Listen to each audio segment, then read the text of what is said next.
Merci Jésus. Merci pour ta présence au milieu de nous ce matin. Merci pour l'intelligence et la sagesse que tu me donnes.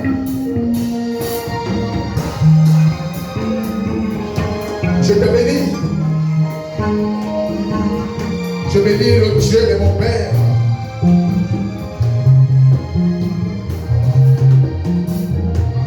Je te bénis toi également qui es présent ce matin, mon Seigneur. Je bénis la présence de Dieu. Seigneur, merci. Merci de nous accompagner ce matin. Merci de disposer nos cœurs. Merci de disposer nos pensées à recevoir ta parole. Merci Seigneur. Que la gloire te soit rendue au nom de Jésus. Amen.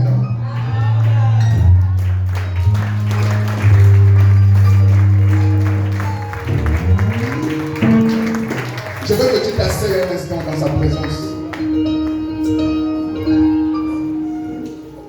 Vous savez, cette chanson me rappelle à quel point je suis consacré à Dieu. Alléluia. Ça me rappelle que à chaque fois que je chante cela, ça me rappelle que je ne m'appartiens plus, mais que j'appartiens à Dieu. Que ma vie ne m'appartient plus, mais que ma vie appartient à Dieu. Alléluia. Nous allons lire un texte avant de commencer dans le livre de Genèse, chapitre 22, à partir du premier verset. Je vais lire. Merci Jésus. Après ces choses, Dieu mit Abraham à l'épreuve et lui dit: Abraham. Et il répondit: Me voici. Dieu dit: Prends ton fils, ton unique, celui que tu aimes, Isaac. Va-t'en au pays de Morija, et là offre-le en holocauste sur une des montagnes que je te dirai. Abraham se leva de bon matin, sella son âne, et prit avec lui 2 serviteurs et son fils Isaac. Il fondit du bois pour l'holocauste et partit pour aller au lieu que Dieu lui avait dit. Au 3e jour, Abraham, levant les yeux, vit le lieu de loin. Et Abraham dit à ses serviteurs: Restez ici avec l'âne. Moi et le jeune homme, nous irons jusqu'à là pour adorer. Et nous reviendrons auprès de vous. Abraham prit le bois pour l'holocauste, le chargea sur son fils Isaac, et porta sur sa main le feu et le couteau. Et ils marchèrent tous deux ensemble. Alors Isaac, parlant à Abraham, son père, dit: Mon père. Et il répondit: Me voici. Mon fils.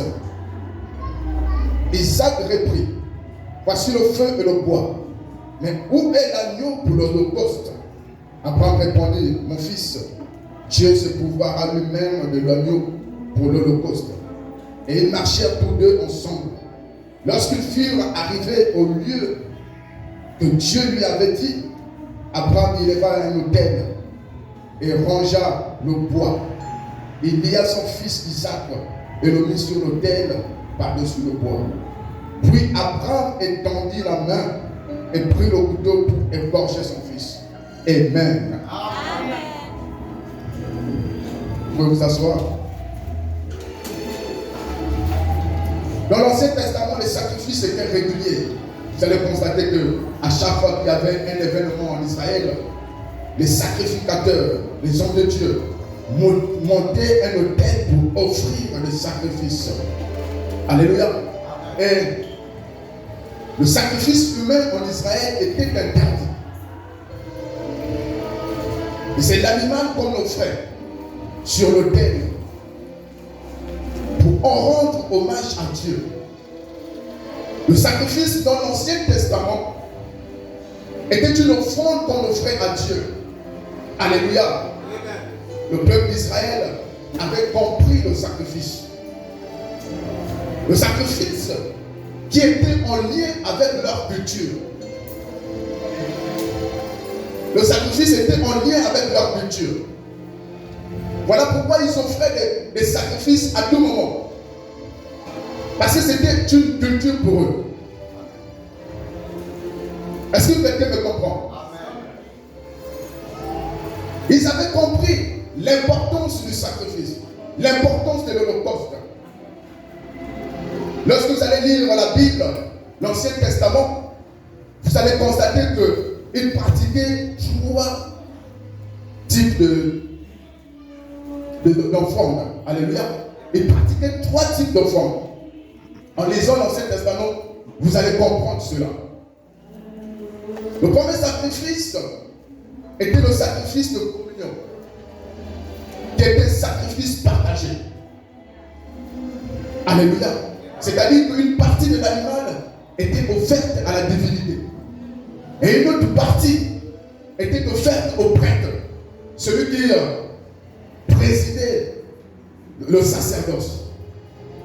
Et l'autre partie était offerte à ceux-là qui apportaient l'animal et qui le mangeaient tous ensemble dans le sanctuaire. Ça, c'était le premier sacrifice. Le deuxième sacrifice était le sacrifice pour la réconciliation, le sacrifice du péché, le sacrifice de réparation. Ce sacrifice était plus exercé dans la fonction sacerdotale. Est-ce que quelqu'un me comprend? Alors, la réconciliation, le péché, la réparation était un même sacrifice. C'était dans le but de purifier. Je voulais dire, c'était dans le but de... Je vais dire ça comment? Dans le but de pardonner le peuple de son péché. Alléluia. De réconcilier le peuple. Et c'est les sacrificateurs qui avaient cette fonction, qui avaient cette capacité de le faire. Alléluia. Et le troisième sacrifice qui nous intéresse aujourd'hui, ce matin, j'aimerais que tu dises avec moi l'Holocauste. L'Holocauste. Sacrifice vivant à l'Éternel.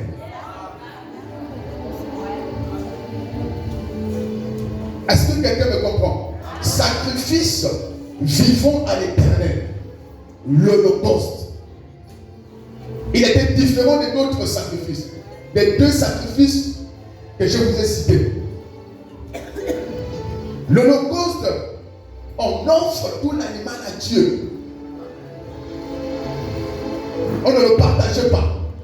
On offre tout l'animal à Dieu. L'Holocauste était un sacrifice pour invoquer Dieu, inviter Dieu à participer au culte.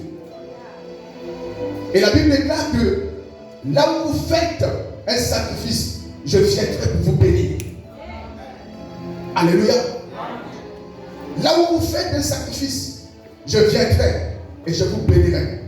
Et l'Holocauste était aussi dans le but de rendre hommage à Dieu. Rendre hommage à Dieu. On s'est dit, on n'ira pas voir Dieu les mains vides. On doit apporter quelque chose. Amen. Alléluia. Dans la fonction sacerdotale, l'Holocauste est mis en valeur par rapport à d'autres sacrifices. L'Holocauste est mis en valeur. C'est le sacrifice le plus important. Est-ce que c'est le sacrifice le plus important. Parce que Dieu aimait l'Holocauste.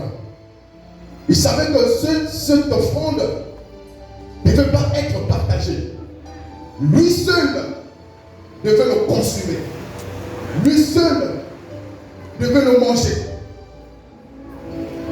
Alors Dieu a fait de l'Holocauste le sacrifice le plus important.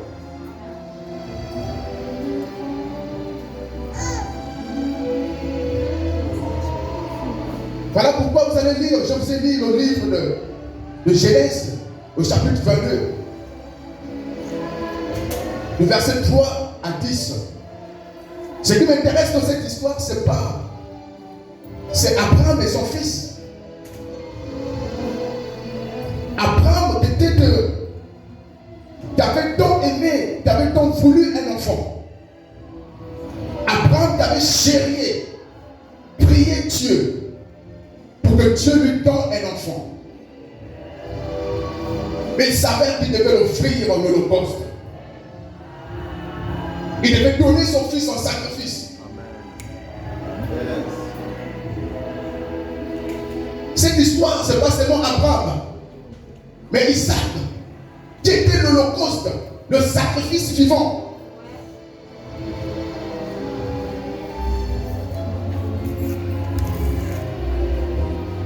Un sacrifice vivant, alors que le sacrifice humain était interdit. Mais comment est-ce qu'il devait offrir son fils en sacrifice?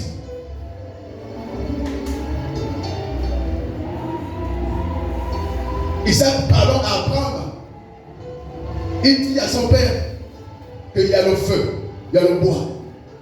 Mais où est l'agneau? Vous savez, pour un enfant, il fallait être intelligent pour poser ce genre de questions à son père. Et pour poser ce genre de questions à son père, à quelqu'un, il fallait avoir un degré de maturité. Malgré son enfance, je ne vous parle pas de la maturité physique, mais de la maturité spirituelle. L'enfant était mature spirituellement. Il comprenait ce qui se passait. Si c'était un autre enfant, il devait dire que non. Il devait alerter tout le monde parce qu'il y avait les gens qui les accompagnaient. Il devait dire non, mon père veut m'offrir à des crimes rituels. Si c'était un autre enfant, il dirait mon père veut m'offrir à des crimes rituels. Il devait alerter les serviteurs qui les accompagnaient. Aidez-moi. On veut me sacrifier.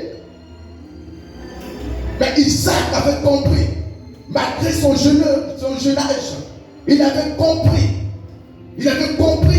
quelle était sa destinée.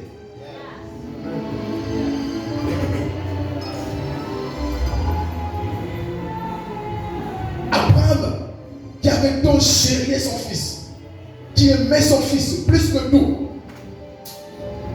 il devait l'offrir en sacrifice. Ça fait mal. Ça fait mal en sachant que tu as donc cherché quelque chose et que Dieu te le demande en sacrifice.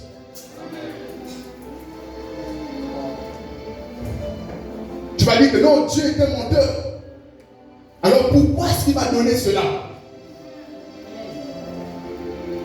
Et qu'il faudrait encore que je le sacrifie. Ça fait mal.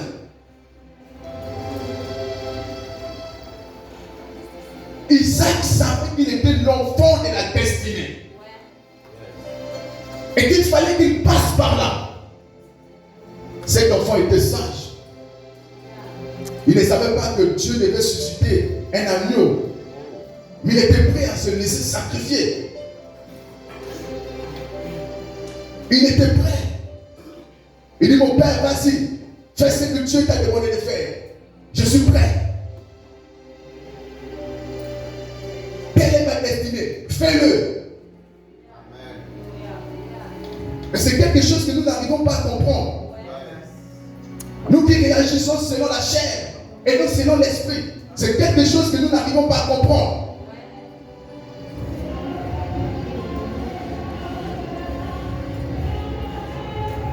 Alléluia.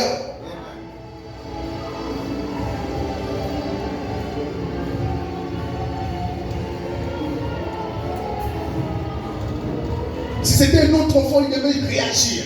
Il devait fuir. Il devait fuir. Il devait fuir. Faire face à cette destinée. La destinée, ce n'est pas forcément ce que toi tu penses. Mais c'est ce que Dieu pense. Et ce que Dieu pense fait toujours mal. Pour y arriver, c'est compliqué. Pour arriver à la richesse, c'est compliqué. Dieu te fait passer par des situations que toi-même tu n'avais pas imaginées pour atteindre sa destinée. Payer le prix. Est-ce que quelqu'un me comprend ce matin?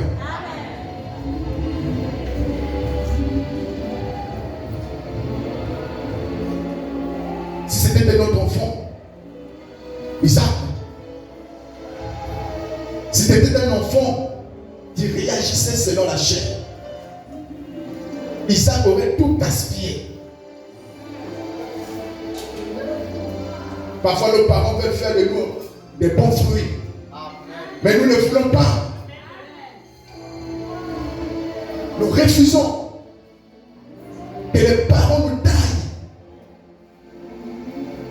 Nous refusons l'éducation de nos parents. Nous refusons d'écouter ce que nos parents veulent nous dire, là où ils veulent nous emmener. Quand nos parents spirituels nous demandent de faire telle chose, nous refusons. Nous croyons qu'ils sont là parce qu'ils sont jaloux. Non, c'est parce qu'ils veulent qu'on puisse atteindre un certain niveau spirituel. Et ce qu'ils vont nous dire, ce serait compliqué à faire, difficile à réaliser, mais c'est pour notre bien. Est-ce que quelqu'un me comprend? C'est pour notre bien. Demain, nous allons nous réjouir parce qu'on a écouté les conseils de nos parents. Demain, nous allons nous réjouir parce que les parents nous ont taillés, nous ont forcés à faire l'école. Et demain, lorsque nous aurons un emploi digne, c'est nous qui allons nous réjouir avec nos femmes. Mais nos parents, ils n'auront rien. Lorsque nous serons élevés en dimension, nous aurons des grands ministères, c'est nous qui allons nous réjouir avec nos enfants, avec nos femmes. Mais nos parents spirituels, ils n'auront rien.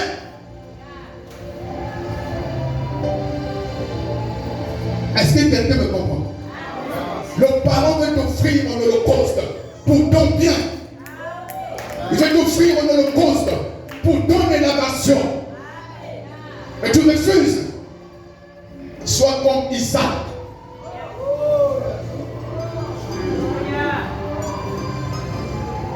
Réfléchis comme Isaac. Pense comme Isaac. Est-ce que quelqu'un me comprend?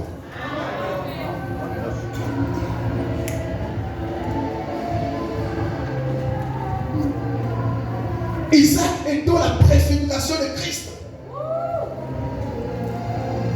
Avait compris quelle était sa destinée. Il était l'enfant de la destinée. Lorsque Christ vient,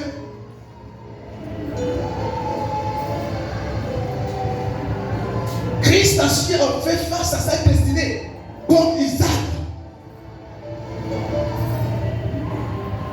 La Bible déclare qu'il commençait à éprouver de l'angoisse lorsqu'il a fait face à sa destinée. Il a commencé à avoir peur. Lorsqu'il commençait à faire face à sa destinée, il savait que ça ne devait pas être facile. Mais c'était pour le bien de toute une nation.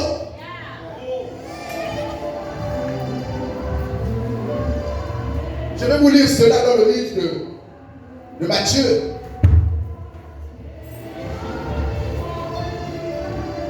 Matthieu au chapitre 26. Du verset 36 à 41. Jésus alla avec eux dans un lieu appelé Gethsémane. Et dit aux disciples, asseyez-vous ici. Pendant que je m'éloignerai pour prier. Il prit avec lui Pierre et les deux fils de Zébédée. Il commença à éprouver de la tristesse et des angoisses. Il leur dit alors, mon âme est triste jusqu'à la mort. Restez ici et veillez avec moi. Puis ayant fait quelques pas en avant, il se jeta sur sa face et pria ainsi, mon Père, s'il est possible que cette coupe s'éloigne de moi. Toutefois, non pas ce que je veux, mais ce que tu veux. Il a commencé même à dire à Dieu, mais non, éloigne-moi. C'est trop difficile, éloigne-moi de cette coupe. J'ai peur, c'est difficile. Mais après, il se rend compte que non. S'il refuse, c'est des nations qui seront plongées dans les ténèbres, qui doivent faire face à sa destinée. Et qui ne fait pas face à sa destinée, l'accomplissement ne sera pas fait.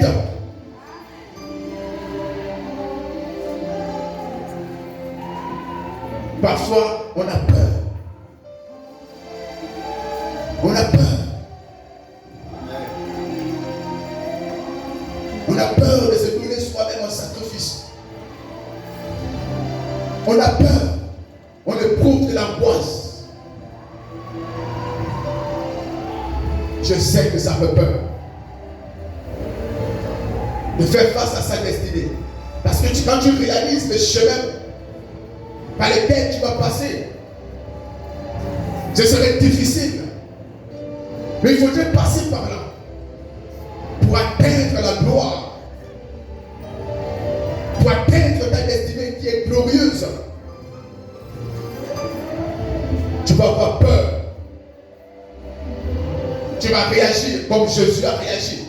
Jésus, de la Bible dit qu'il était 100% homme, 100% Dieu et 100% esprit, a éprouvé de la peur. Vous vous imaginez? La peur, ce n'est pas interdit. Mais comment vous faites face à la peur? C'est ça la question. Comment vous réagissez face à la peur? Comment vous réagissez face à l'épreuve?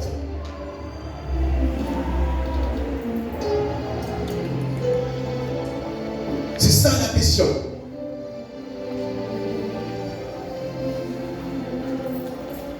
Voilà pourquoi Paul arrive dans Romains au chapitre 12, à partir du premier verset. La Bible déclare que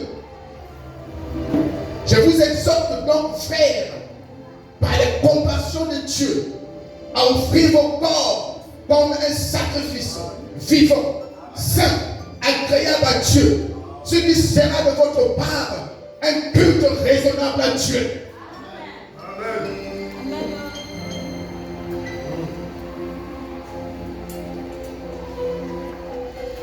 Paul vient pour dire, donnez vos vies à Dieu comme un cadeau que vous faites en reconnaissance de Dieu.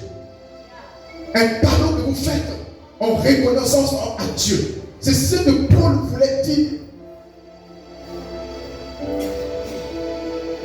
J'aimerais te rappeler que tu es une brebis. Un agneau que Dieu lui-même mène à la boucherie pour te nettoyer, pour te donner une nouvelle identité. Pour te donner une nouvelle identité. Tu refuses ton identité qui est sale. Ton identité qui n'est pas bonne. Mais Dieu voudrait te sortir de cela. Tu refuses. Lorsque Dieu te donne une nouvelle identité, c'est une nouvelle personnalité qui vient. Tu n'es plus le même, tu n'es plus la même. Tu changes. Là où on te méprisait, les gens te respectent maintenant. Là où on t'avait maudit, la malédiction est ôtée. Là où on avait dit que tu ne devais pas vas réussir. Tu vas réussir automatiquement. Là où ta destinée était bloquée, le Seigneur lui-même débloque. Et il débloque. Mais nous refusons. Nous refusons d'avoir une nouvelle identité. Parce que lorsqu'on regarde par où on va passer pour avoir cette nouvelle identité, c'est difficile. On pense que c'est difficile. Mais ce n'est pas difficile. Lorsque je me suis donné au Seigneur,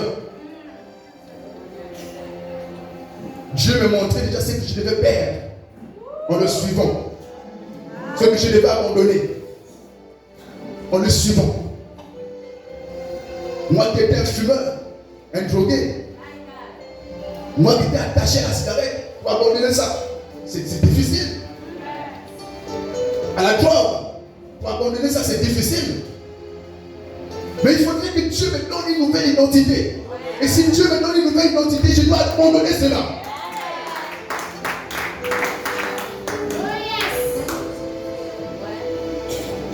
Je dois me sacrifier. Je dois me donner en holocauste. Je dois me donner en holocauste automatiquement pour que Dieu me donne une nouvelle identité. Pasteur, la consécration, c'est se donner en holocauste. Ta vie n'appartient plus à ta femme, à tes enfants, à ta famille. Ta vie appartient à Dieu. Nous ne pouvons plus faire les choses par émotion. Nous ne pouvons plus faire les choses par amour. Non. Parce que notre vie ne nous appartient plus. Nous ne devons plus avoir peur d'affronter la mort. Parce que notre vie ne nous appartient plus. Nous sommes des sujets de bénédiction pour une nation. Des sujets de bénédiction pour les Camerounais, pour les Maliens, pour les Béninois, pour les Congolais. Nous sommes des sujets de bénédiction pour les frères et sœurs. Notre vie ne nous appartient plus. Lorsqu'un frère a besoin de la prière, nous devons être là pour prier pour lui.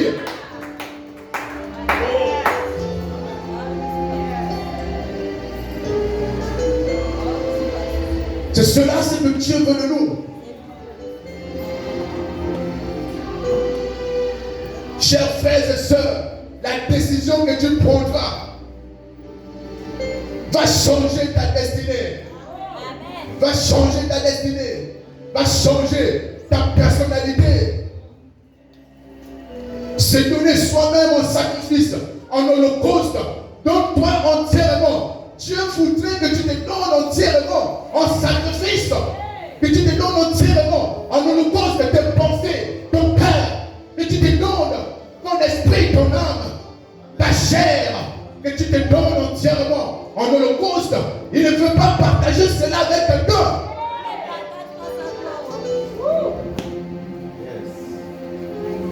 Est-ce que quelqu'un me comprend? Je sais que faire le choix, c'est pas facile. C'est pas facile de faire le choix. Ça fait mal. Mais il faudrait que tu fasses un choix. Il faudrait que tu fasses un choix. Cela dépend de ta vie, de ta réussite, de ton bien-être. Il faudrait que tu fasses un choix.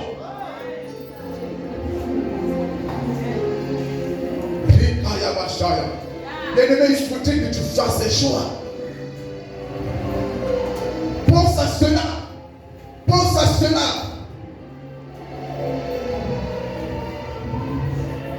Quand tu te donnes en holocauste de tout un peuple, c'est ta famille que tu délivres. C'est ta famille. Tu seras un témoignage pour ta famille. Tu seras un témoignage pour tes enfants. Tu seras un témoignage pour tes frères et sœurs, pour tes amis. Moi, lorsque je me suis donné au Seigneur, je devais être le sujet de bénédiction de quelqu'un. Le même jour que je me donne au Seigneur, le même jour Dieu me parle pour dire que va vite récupérer ton frère, celui qui est là devant moi. C'est mon frère. Il est pasteur aujourd'hui. Dieu me dit, va vite le récupérer. Il était musulman. Je suis allé le prêcher l'évangile, apporter la bonne nouvelle. Ce jour-là, il m'a pas écouté. J'ai dit gloire à Dieu, Dieu a fait. Je suis parti, je suis rentré chez moi. Le soir, il m'appelle pour lui montre-moi l'église que tu pries.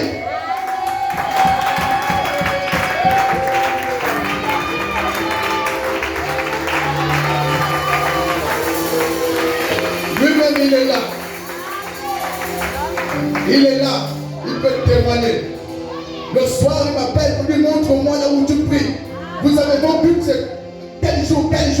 J'ai dit non, moi-même j'ai fait te chercher le dimanche.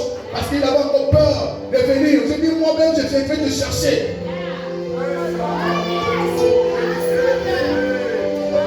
À travers toi, une âme peut se donner. À travers toi, ta famille peut changer d'identité.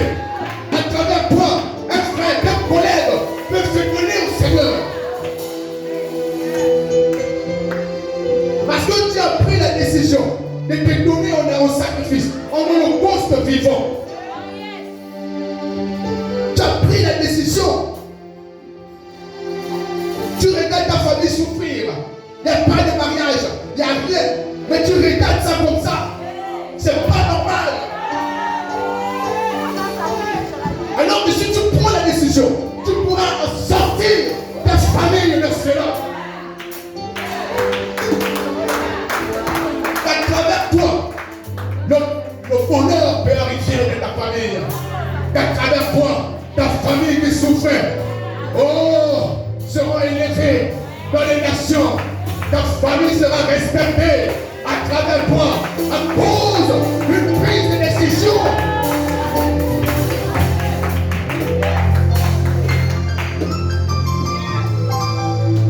Vous savez, ma famille était une famille. On avait dit qu'on ne devait jamais réussir. Ma famille était une famille méprisée. Méprisée par les hommes. Ils pensaient qu'on ne devait plus réussir. Mais quand Dieu a suscité un homme de Dieu dans notre famille, les choses ont changé. Les conversions en conversion. Les conversions en conversion.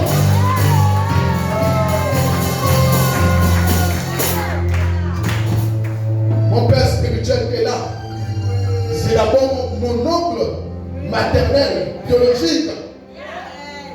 À cause de lui, je suis devenu pasteur aujourd'hui.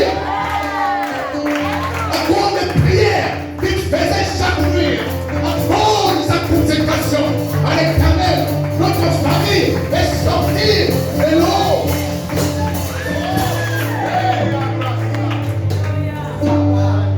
Les bras il a été mis en part. Il a été consacré à l'Éternel. Aujourd'hui, notre famille prospère. Nous avons des véhicules. Nous faisons des constructions. Nous avons des maisons. Nous sommes des pasteurs. À cause des noms.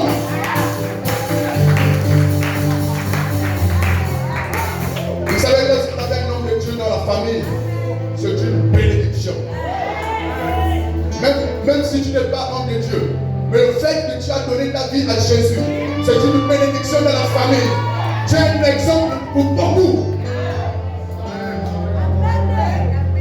Quand j'écoute l'histoire de maman Julie, moi-même je vois qui est un témoignage pour sa famille, qui est un témoignage pour ses frères et sœurs.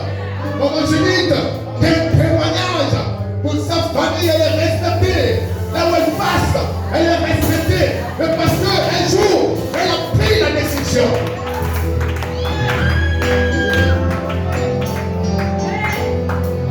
À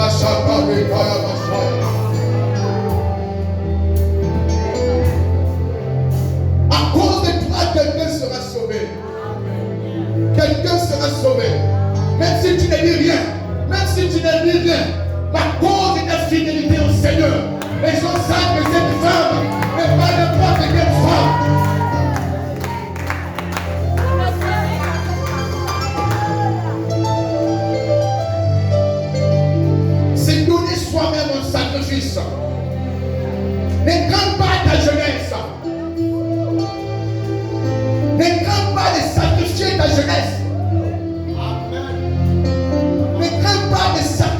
jeunesse. Ne crains pas cela. Ne te dis pas que je suis encore jeune, je peux encore profiter de la vie. Ne dis pas que je suis encore jeune, mes amis s'amusent. Moi je ne peux plus l'occasion de s'amuser.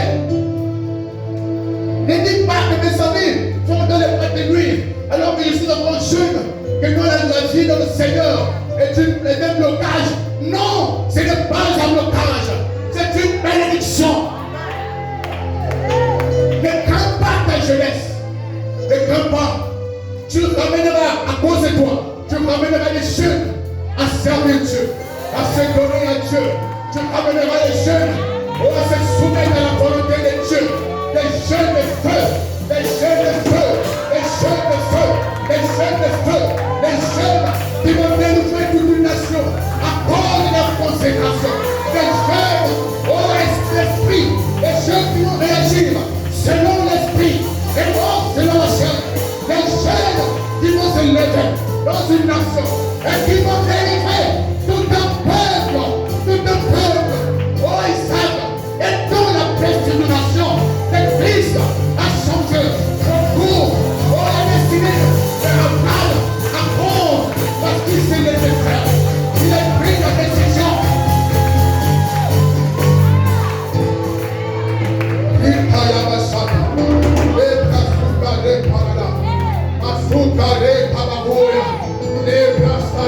Ne crains pas ta jeunesse. Ne crains pas ta jeunesse. Ne crains pas. Tu peux sacrifier ta jeunesse pour une bonne cause. Dieu t'élèvera dans ta jeunesse. Dieu t'élèvera une nouvelle identité dans ta jeunesse.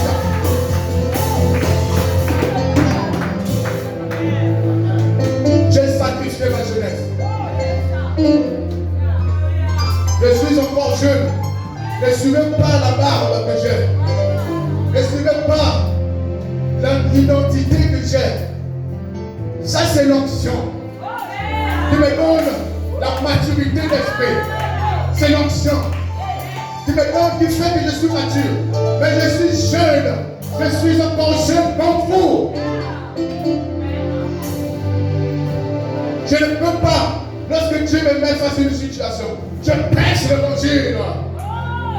Je me mets face à un malade, je prie ce malade. Parce que je sais que c'est ça que Dieu veut que je fasse. C'est à ça que Dieu m'appelle. J'ai sacrifié ma jeunesse. Je pouvais être comme les autres jeunes. J'ai le véhicule. J'ai de l'argent. À ce moment, je ne veux pas prêcher ici. Je devais être peut-être à Koulamoutou, en train de faire les ambiances. J'ai un véhicule qui peut m'amener partout dans le Gabon. Un véhicule qui est en forme. J'ai pris la décision de me marier. C'est pas parce que je suis le suivisme. Non. Parce qu'il fallait que je me marie. Parce que je suis consacré à Dieu. Et la vie charnelle n'est plus mon partage.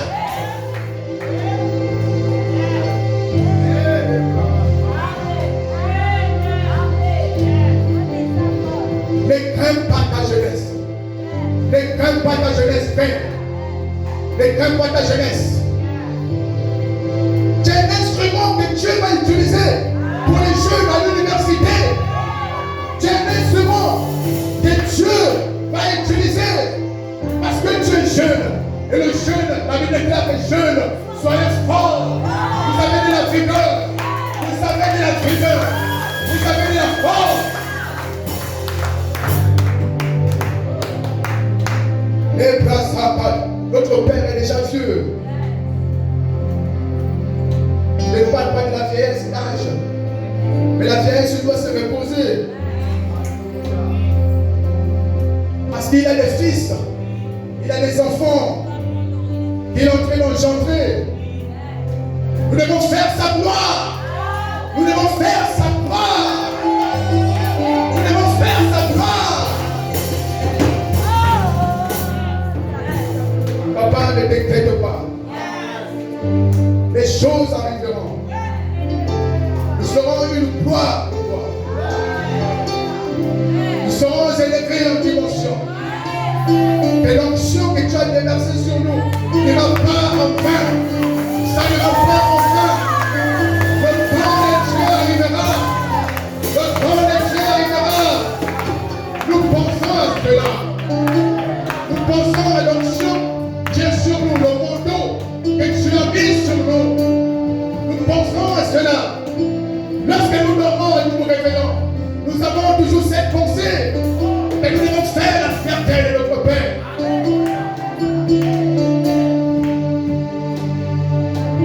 Ne t'inquiète pas, papa. Maman, ne t'inquiète pas. Ne vous inquiétez pas. Il faut passer par là. Il faut passer par ces situations. Ne t'inquiète pas pour le ministère. Ne t'inquiète pas. Ne t'inquiète pas parce que les ponts sont vides. La gloire de Dieu triomphera. La gloire de Dieu triomphera de ta vie. La gloire de Dieu triomphera. Vous serez un témoignage. Nous avons un témoignage dans cette nation. Un témoignage pour la vie de mon âme. Dieu te demande d'avoir un sommeil paisible, un sommeil lourd. Ne pense pas. Les fils que tu as engendrés ont cette pensée de prélever au ministère.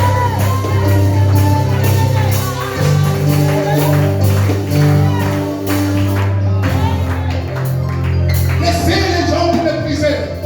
Laissez les gens vous piétiner. La Bible déclare que la gloire de la seconde maison sera plus grande que celle de la première.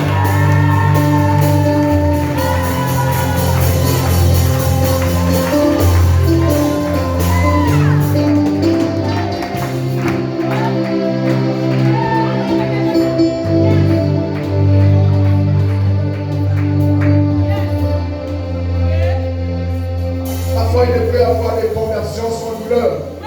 Il peut y avoir des conversions sans douleur. Il y a toujours les douleurs. Ça fait mal. Ça fait mal de savoir que je vais laisser l'homme qui me mettait en haut.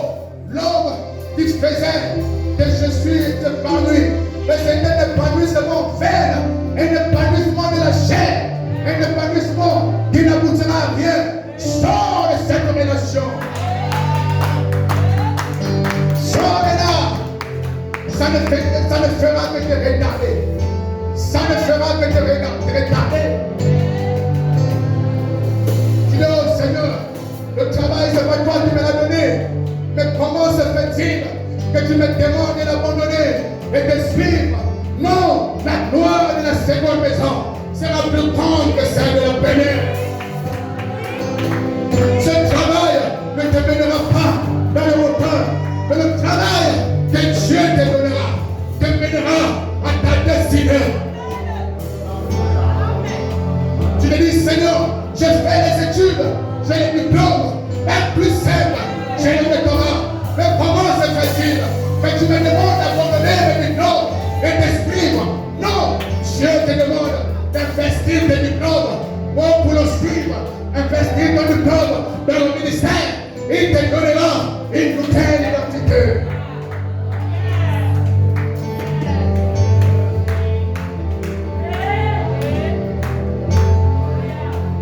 Parfois, il peut y avoir des conversions sans douleur. Ça fait mal.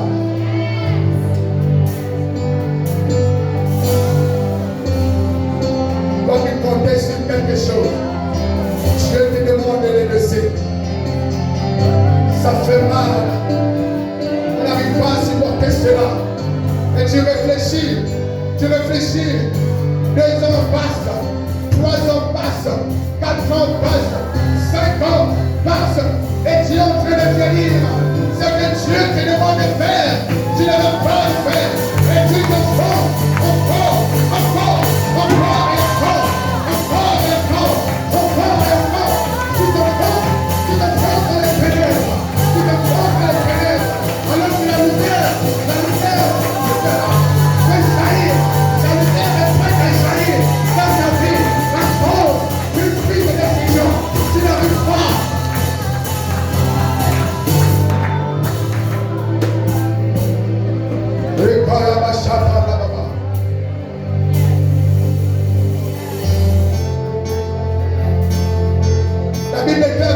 servir de maître à la fois.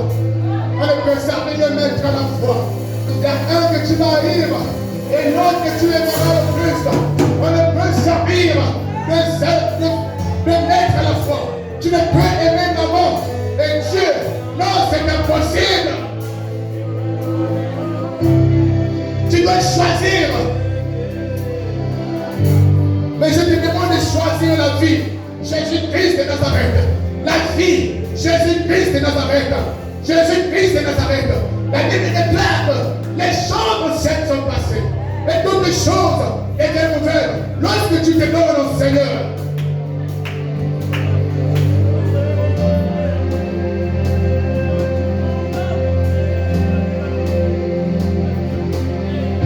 Tu n'as pas le choix.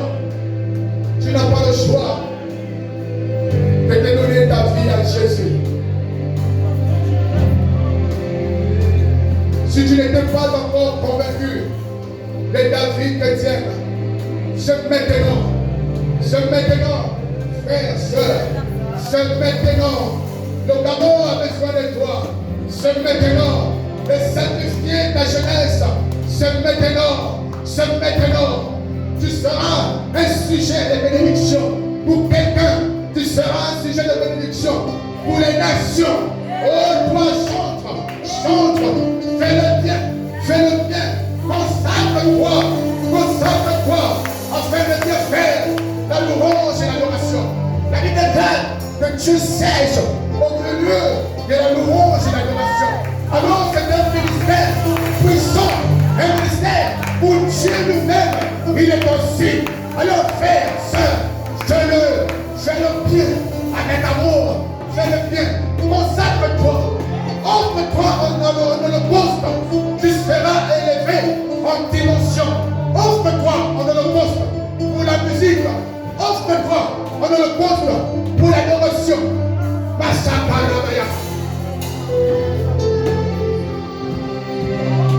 Ne regarde pas ta situation. Parce que tu es à la recherche de quelque chose et que tu n'arrives pas à trouver. Non, Dieu connaît ton problème.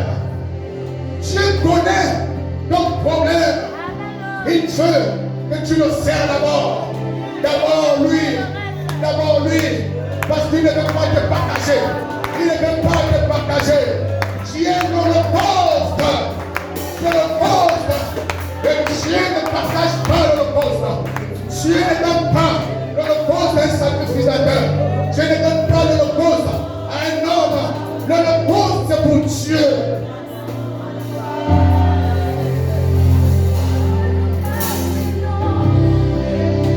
Ne joue pas au faux chrétien. Viens chrétien pour un profil. Parce que tu vois la gloire de Dieu manifester dans son serviteur. Maintenant tu vas le suivre derrière. Partout tu sais que tu vas faire des voyages. Non, c'est pas ça le plus important. Parce que tu sais qu'à travers l'homme de Dieu, à travers sa gloire, tu seras béni. Non, ça n'est pas ta bénédiction. C'est la bénédiction de l'homme de Dieu. C'est pas ta bénédiction.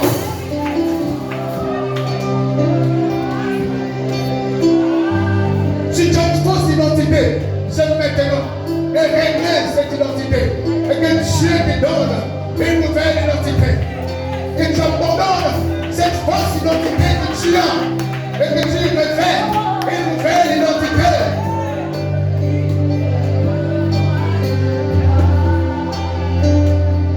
Sois vrai avec toi-même. Sois vrai avec toi-même. Tout au fond de toi. Tout profond de toi. Sois vrai avec toi-même. Ne fais pas plaisir aux hommes. Ne fais pas plaisir aux hommes. Ne fais pas plaisir aux hommes. Ça bloque ta destinée. Ça bloque ton avenir. Toi qui as abandonné de servir Dieu. Tu as dit je ne chante plus. Je ne loue plus. Parce que je suis frustré. Ta destinée est bloquée. Ta destinée est bloquée. Même si tu es frustré, dis je vais servir le Seigneur. Même si tu es frustré, dis je vais servir le Seigneur. Je vais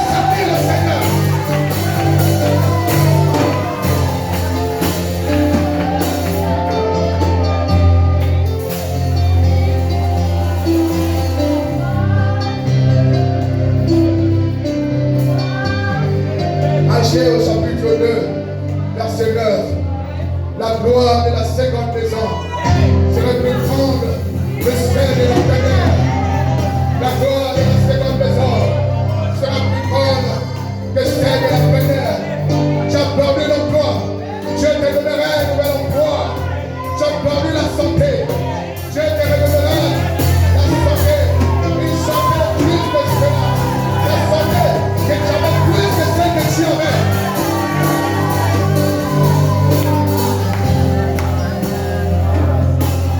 La femme samaritaine était une femme à plusieurs compagnons, à plusieurs maris. Mais lorsqu'elle a croisé Jésus, sa vie a changé. Sa vie a changé. Sa vie a changé. Et Dieu l'a donné une nouvelle identité. Elle lui disait que c'est ses maris, c'est ces hommes qui font mon bonheur.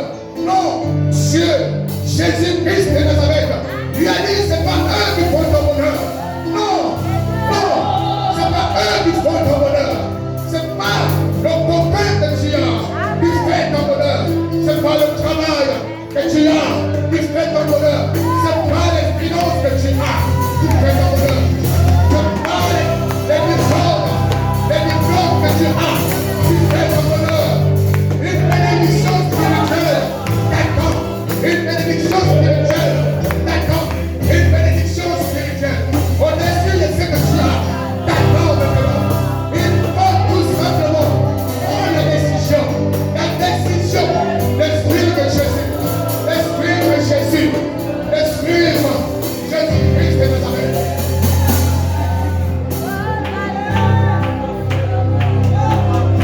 J'ai peur de ça. J'ai peur de ne plus payer ta maison. Mais la Bible déclare que si Dieu nourrit les oiseaux du ciel à plus forte raison que nous qui sommes faits à son image.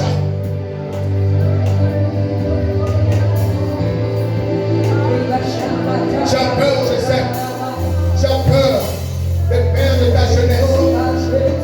J'ai peur de vivre comme les autres. J'ai peur d'abandonner la cigarette. J'ai peur d'abandonner le vin. J'ai peur d'abandonner le cri que tu as sur le lit. Tu sais que tu comptes sur ça. Non, c'est pas ça qui fera ton bonheur. C'est pas ça. C'est Jésus-Christ de Nazareth. C'est qui fera ton bonheur. Tu as de l'angoisse t'envahit.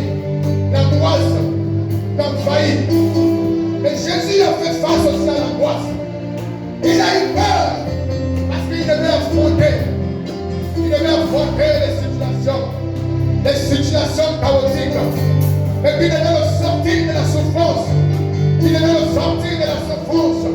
La Bible déclare dans Ésaïe 53, au verset 12, c'est pourquoi lui donnerait sa part. Je lui donnerai sa part avec les grands. Il partagera le butin avec les puissants. Parce qu'il s'est livré lui-même à la mort. Oh, Satan, oh, Satan. C'est pourquoi je lui donnerai sa part avec les grands. Il partagera le butin avec les puissants.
Christ, c'est maintenant. C'est maintenant. C'est maintenant que tu dois te donner à Christ. Que tu dois suivre Christ. Christ Jésus. Lui qui a sa destinée en main. Il a ta destinée en main. Et il veut te faire du bien. Il veut te faire du bien. Il veut te faire du bien. Il veut te faire du bien.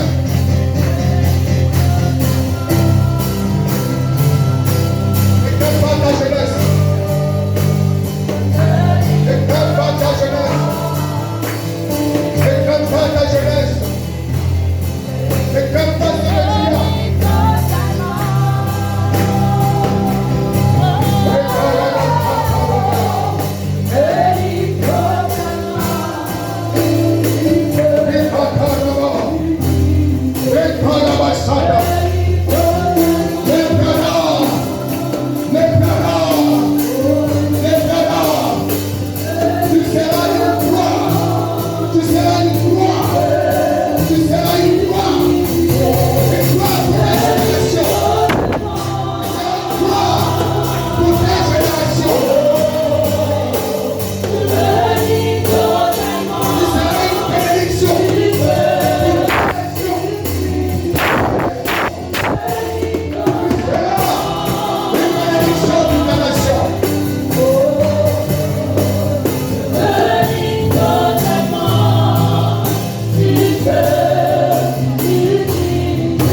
Et il y a des personnes qui m'ont aussi destiné par rapport à certains chants que j'aime.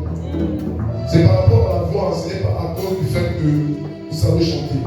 Excuse-moi mon épouse, c'est le pasteur Willy que j'ai destiné là tout à l'heure. Il sait ce que je veux, il connaît. Il connaît. Et donc si tu as été ce jour-là, tu le dis pour moi. Il connaît ce que je veux.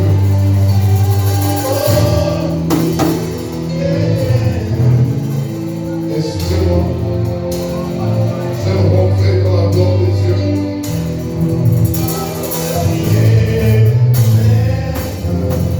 Ouvre-moi le ciel, avant de chanter. Ouvre-moi le ciel, avant de prier. Ouvre-moi le ciel.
l'habitude souvent de chercher ce que le Père recherche ou ce que le Père veut.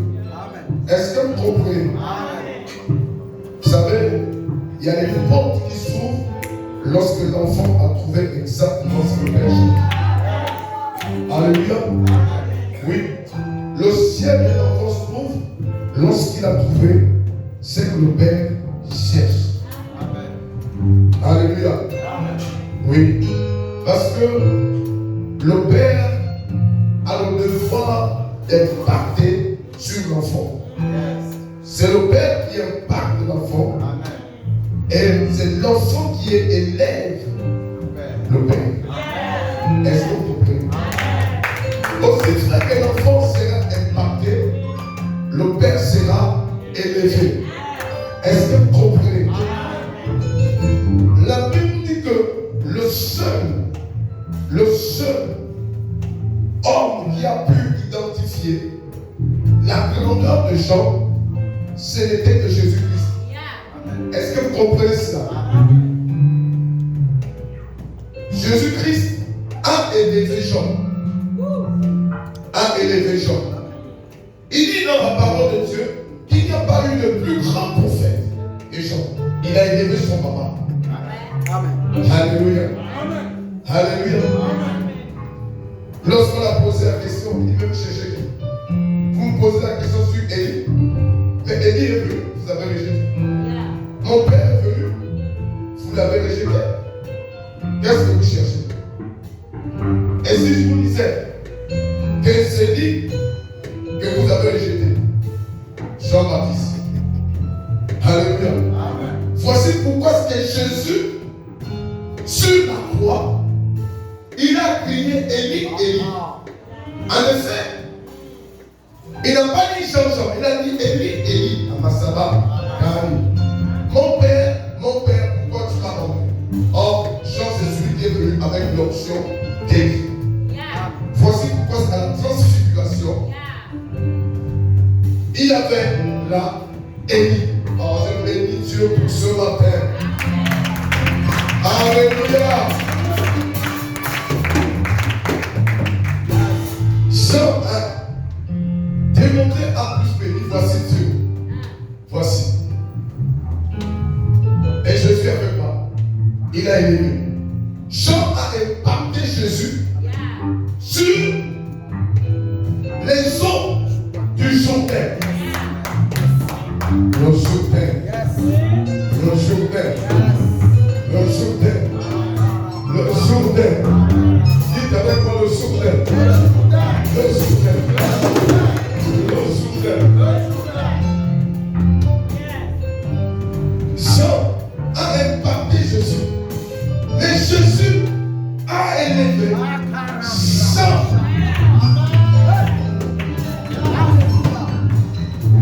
Le Fils a le devoir d'élever son Père. Même s'il y a 1000 personnes, même s'il y a 30 000 personnes, et que ton papa est seul, tu dis voici le plus fort. Vous savez, j'ai écouté, je vais finir, je vais terminer, c'est un peu comme hier, le dimanche passé. J'ai mon fils Amouna, et il faut se discuter avec mes petits-fils Élisée. Alors là, chacun va commencer à donner l'identité véritable de son père. L'autre dit mon père est le plus fort. Alors là, il dit quoi? Donc tu veux dire que ton père va taper mon père. Ah, je te dis que mon père là, il va taper ton père. Et comme si c'était tapé. Alléluia. Donc vous voyez, les enfants connaissent déjà même que leur papa est le plus fort. Mais les enfants ne savent pas que leur père est le plus fort. Même si le père était faible, même si c'était un légume, même si c'est quelqu'un qu'on insulte partout. Fils. Écoutez, mon message était semblable à mon message. Le matin, je préparais mon message. La loi du Jourdain. C'est le message que j'ai préparé hier. Et mon épouse me voyait en train de préparer. Je n'ai pas signalé au pasteur Willy que je devais intervenir. Le thème c'était l'office. Oui, le thème c'était la fidélité d'un fils. C'était ça le thème. La fidélité d'un fils. C'est le thème que j'avais. Voici le message que moi je préparais toute la nuit. Je préparais ça pour donner une enseignement. C'est que mon fils devait intervenir sur le père et le fils. Et il a touché cette planche-là. Et c'est ça qui est souvent meilleur. Alléluia. Je ne demande pas de venir toujours dire non, papa, papa, papa. Non, je veux qu'on touche l'essentiel. Alléluia. Alléluia. Oui. Tu as touché. Et c'est ça qui est mieux. Il y a des grâces qui vont descendre de toi. Alléluia. Alléluia. Un fils élève son père. Et le père impacte le fils. On a eu une petite conversation sur l'impactation. C'est ça l'impact. Le manteau. Alléluia. Amen. Il faut que le Père vous impacte. Amen. Et je dois impacter tous mes enfants. Amen. Alléluia. Amen. Si vous ne croyez pas, je vais vous appeler quelque chose qui était la dimanche passé. J'ai libéré les problèmes qui devaient se passer dans l'autre lieu. Amen. Tu as suivi un peu le petit passage dimanche. Après ce qu'on a dit, il y a eu le désordre. Les opposants et